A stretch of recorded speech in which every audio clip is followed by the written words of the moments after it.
We'll guide you through how to cut clips in DaVinci Resolve, making your editing process smoother and more efficient. If you find this helpful, consider subscribing and liking the video. First, open DaVinci Resolve on your desktop and load the project you want to work on. Once your project is open, go to the Edit It page, which you'll find at the bottom of the interface. Look for the timeline where your video clips are displayed. To cut a clip, you'll need to use the Blade tool, which you can find in the toolbar above the timeline, or by pressing the shortcut key B on your keyboard. Navigate to the point in the timeline where you want to make your cut. Simply click with the Blade tool at the desired position, and you'll see that the clip is now split into two separate sections. If you need to make multiple cuts, just keep moving the playhead to different points and clicking with the Blade tool. Once you've made your cuts, you can switch back to the Selection tool by pressing A or clicking the arrow icon in the toolbar.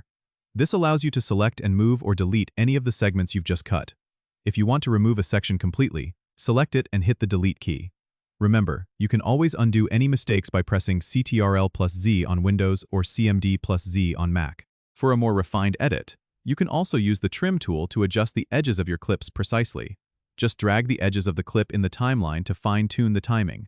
With these tools, you can easily cut and rearrange clips in DaVinci Resolve to create a seamless video. Don't forget to subscribe and comment if this helped you out.